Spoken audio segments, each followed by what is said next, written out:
Hey guys, this is Simon with ToughTrader.com doing the market review for ES, and then we'll throw in a couple at the end, but mostly for ES. We'll touch a little bit on CL and gold and maybe the euro at the end of the day.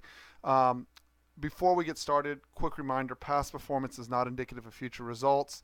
This is for educational purposes only. I'm sharing my trade plan with you in hopes to help make you a better trader, move you from boom bust trading to consistently profitable trading. Important note, right?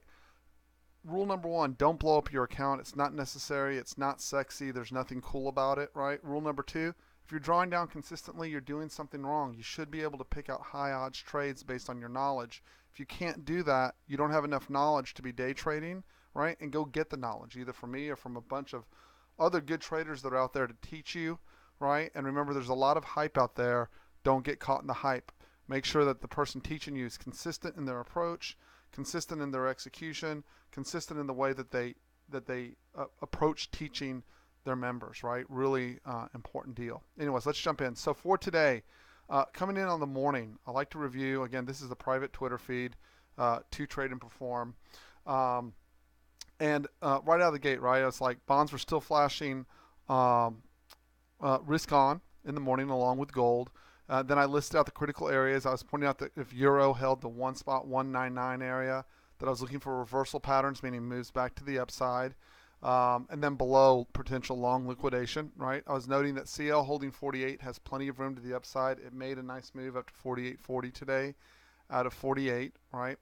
And then you'll see later we obviously traded NQ and we had some um, very nice scales on it. So what were we looking for when we came in on the day, right? Well, let's jump to the video really quick and we can see what actually happened in real time. So the white zones are what I'm focused on in the morning, right? And I actually got this video started late, so I forgot to tag the record button, and so you guys can see that right out of the gate we had a bit of a mixed picture, right? So remember, you're measuring this mixed picture against what the market's been doing overall. We're at all-time highs, right, on ES. We're near all-time highs. This yellow line is all-time high on NQ. We have the Apple numbers coming out. Why are you looking for a bear move or a short move, right? I understand NQ came in today, right? I get it, right? But guys that survive do not constantly try to pound bull moves, and they don't try to constantly get long bear moves. They try to get in alignment with what the market's doing overall. So we have a couple of questions. First of all, we had a gap up, right? If you've been watching the gap up videos, the first question we're asking is, are both markets in alignment? They're not. Are both markets above their opening print? They're not. This doesn't mean that we can't have a trend day up, but it dramatically reduces the odds, right? And secondly, it gives us an opportunity to look for a long side trade, which is what we're looking for. Third of all, the tick. Notice it opened up less than positive 800. Again, you can trend day up without an 800 tick out of the gate. It's just rare. So notice the advantage we have. This market's, we're in the 20th minute of the market here, right? And notice the advantage we already have. We already know the market's not running away on us. We can sit there and contemplate which trade we're looking for. We can go through our setups, right, in our minds, and we know that we're probably going to get a chance to get long somewhere in here, right? And we know not to press our shorts, right? We know to press our longs and not press our shorts. It's a massive mental advantage, right? When you understand which side of the market to line up. So watch as we roll in.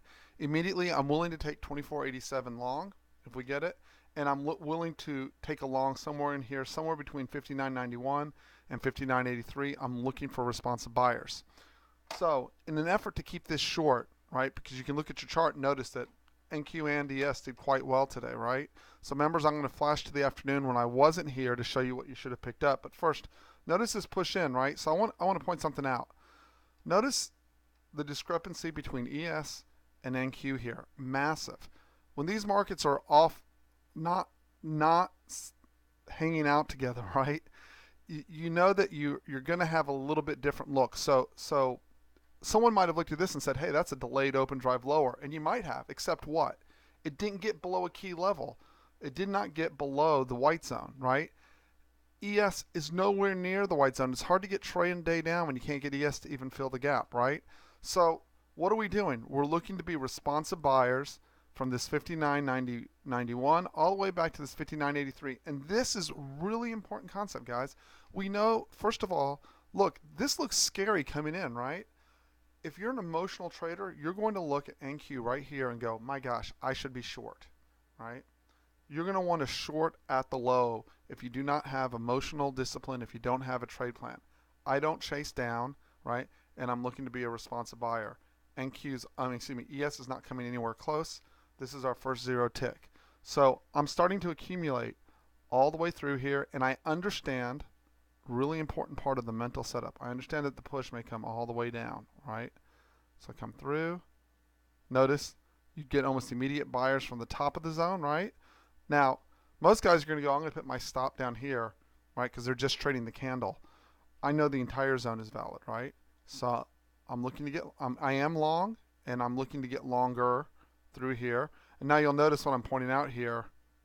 Well, I was trying to show something of value there real quick. Let's see if I can find it. I was showing how the downtrend's end. Never mind. Let's just jump right past that. Okay, now notice, look. See how we come all the way back to the white zone there? And a little bit past it, right? Now, most people are going to freak out. I'm simply understanding that the market can come back like this. My stop is back in this 59.78 level, I believe, or 59.75 maybe. I forget exactly where I was putting the stop, but it was somewhere back in here. I knew I had to let the white zone work. Also notice, NQ looks like it's falling apart, right? People are thinking, woohoo, trend day down, the bears. You always have closet bears that want to come out and short market highs, right? And so watch what happens to these guys next. Anyone who started shorting from here or here, the guys you shorted from here, yeah, they made a couple ticks, but look where the money was, right? Watch. Tick isn't getting negative. Market's all the way down. You should really have no fear and understand psychologically you're happy they've pushed back here. They're giving you an opportunity to get great location on this position, right? Watch the, someone's calling me. They think it's very important. Watch the PA back and forth. Now what I'm doing when I'm through here is I'm working this trade from the back to the front, back to the front, back to the front, trying to lower my cost back here as far as possible. My goal and my target is 59.95, followed by 6K, followed by the high of the day. That's what I'm looking for, and I'm looking for a punch up into Apple's news conference, right? Now notice NQ, right? Notice NQ and ES. Guys, ES hits a new low, NQ doesn't hit a new low. You've got to be super duper confident at this point. Also notice the tick, negative 200 tick, guys. There's no fear in the broader market, right? And you can see me drawing that up. See that where I'm showing? Look, they're just not pushing into new lows. You can see in the rim I'm showing the wedges forming. They made it as hard as they possibly could make it for this push-up. There's no question about it, right? But we're still hanging out by the opening print over here in ES, guys, right? You've got to get comfortable with this. This is not abnormal. It's normal, right? If you don't make this normal and you start thinking, you know, the bears are going to come out and have a little party, right? You've got to be willing to suffer a stop to make money. It's got to be in your high odds location. It's got to be in your trade plan, right? So they're sitting. We're still working alongside, and I'm actually hoping that we could have gotten a visit on ES into the white zone to get long there as well. You're going to notice here. So notice now we've pushed down to another new low, and we have the low tick of the morning, right? Again, no new low on NQ, right? And at this point, shorts are toast now. See that? Watch, they're going to come up. So I want to show you where shorts were toast, right? Go back, watch that. This is reading PA. New low tick, new low. They can't keep it down, and they couldn't get a new low in NQ. It was all over for the bears right there. That was a great read. We had this nailed. We worked this trade back and forth all morning long. And now watch it extend up. Okay, so there's the first scale, 59.95. There's the 6, and we didn't get the high of the day I thought we would. Right now, I have a couple of points. Notice that when we come to the high of the day, guys, up here again, if you can see, so I don't want to share it with the general public there, but if you can see what I see there, you'll notice, well, actually, there's no big deal. We had tick divergence right into the high. See that? Boom, boom. Tick divergence, new high. Not confirmed, right? So, again, I'm not willing to short this, but I am willing to take profits into the push up, right? So this backside tested the opening print over here on NQ. Everyone's gotten paid, right? You should have, at worst, you're at 59.91, right? and you've gotten somewhere between 5 and 10 points, right? 5 and 10 points, almost $200 a contract on NQ, right? From key location, able to manage risk, and you were able to keep calm because you knew where you wanted to take the trade. You've gotten a beautiful rotation up. Now watch what happens to the guys at the end of the day. It's fascinating, right? So everyone thinks NQ, right? Look at that. They're all the bears are packing in. Now go back, right, and think. We're at a new low for the day, right? By the way, my trailer, I had a little piece left for the high of the day. It didn't get hit. I got stopped out there. Everyone's thinking here, when you look at this market now, you're thinking surely now they're going to take it to zero, right? Let me jump in on the short. Let me be the bear. First of all, look, negative 300 tick on the tick, guys. There's no sell pressure in the broader market. This is, I don't know what this is, but it's not sell pressure, right? We're just breaking the low. Watch what happens when we break the low. Notice ES hasn't made it back past its 50 retrace, right? Where's the sell pressure, right? And then we're pushing over to the right. Now notice we're back inside. We broke the low, but closed back inside on NQ. Tried to break the low again, closed back inside. Notice ES, nothing's going on. These bears only have a couple minutes, and then because they're shorting and they're emotional at the low, hopefully they short it right. Ideally, you'd go wide short at the high, right? But let's be realistic. Most retail traders have zero discipline, and despite how they pound their chest on the internet, they're almost never shorting the high. And why would you want to short the high on NQ? Everyone knows NQ can run like a banshee. You're at all-time highs.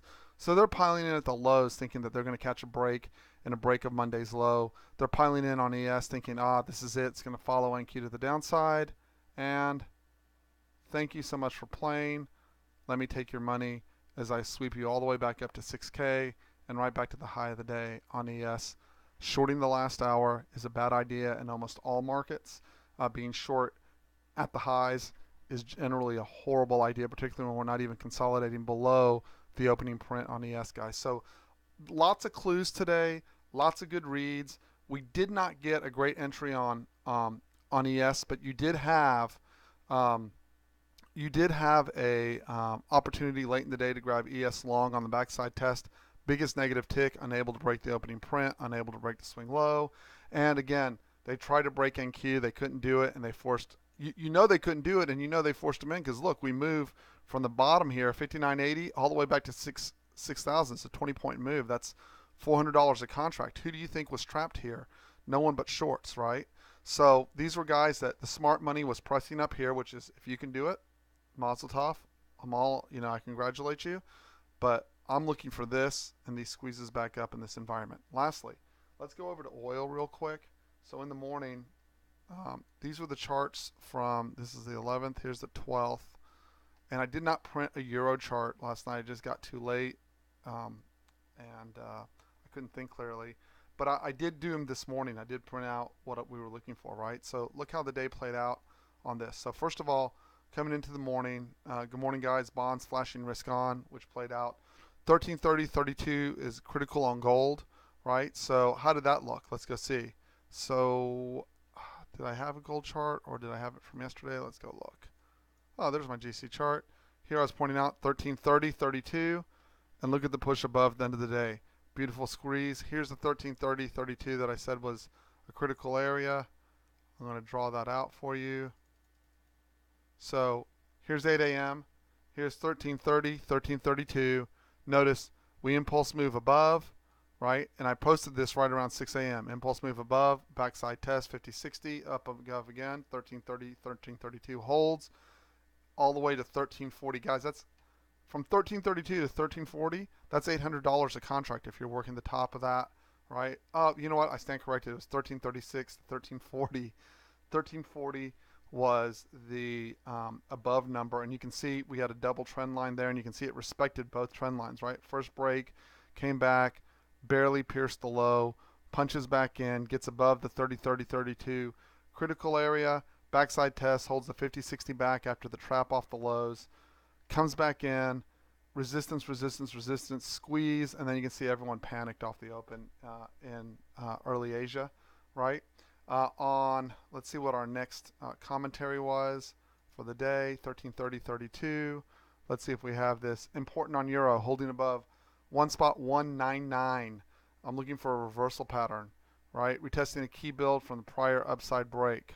Conversely, below one spot 1983 could trigger a long liquidation. So holding above one spot 199. Let's see what happened here. Euro. Here's one spot 199 is approximately right here. Notice we push down. Here's the US Open. Consolidation, consolidation, consolidation. Notice that pattern down there, guys. That's an inverse waterfall of death pattern. You'll notice it gets tighter right up here. Let me spread this out so everyone can see it. See that? That's inverse waterfall of death right there. Push, break above the last swing high, 50-60 back, failure to tag the low, triple tested the low right there at the bottom, push up, finally push, and this is push and go. This is again on the commodities. Push, go, and off to the races, right? Really fantastic setup to the long side there. Nice consolidation, and there is room to the upside all the way back to one spot 2 or higher. And then finally, going back to the last piece, let's see here. CL holding above 48, right? So here's our CL chart for the day. Here, I'll move it up. Here's 48. Here's 6 a.m., right? Here's that 48. You can see we dipped a little bit behind it into the top of the green zone, right? We held that. We're back. We impulse move. We get impulse move back above 48. 50-60 back, holds, right? And then you can see we consolidated, built energy, and then we pushed to 48.40. So what you were looking for there, right? This is 6 a.m. right here when I'm writing this. This is the 50-60 back, right? And you'll notice right when we push back into the 50-60 at 48, you get a counter rotation right up to 48.40. Comes back again. Remember, guys, if you don't break your swing low, the 50-60 is still valid. It's just not perfect. This is the second test. We push behind. We impulse move again. This is the 50-60 from this move back up. And if you know how to use those 50-60s creatively, guys, there's a lot of money available to you. Again, you have to understand the underlying and what the bigger picture is as to why that 50-60 worked, or otherwise you have a lower odds trade. So that's what we did today. Again, my name is Simon. I'm with Trade and Perform Coaching. If you'd like to come in and see what, and toughtrader.com, still going to have to get used to that. If you'd like to come in and see what a professional trader trades like, what they're looking for, and how you get a high consistent win rate, right? We can find reliably where you're going to find responsive buyers and responsive sellers so that your trading can improve from boom bust or blow up to consistently profitable, and you can make the money that we all dream about, right? Everyone dreams. I don't care how much money you have. Everyone dreams about making more money, right? It's the American thing to do. It's the worldwide thing to do.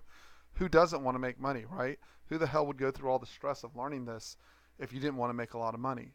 You got to understand the underlying structure and then understand how that's playing down from large structure to small structure to make the money. And I've helped a lot of people do that. So anyways, hope everyone had a great day. I hope everyone got paid. We'll talk to you later. I am looking forward to having a great day again tomorrow. It was certainly a good day today. I got paid. So I always love days where I get paid. Have a great night, guys. Oh, tradeandperform@gmail.com is the current email. Talk to y'all later.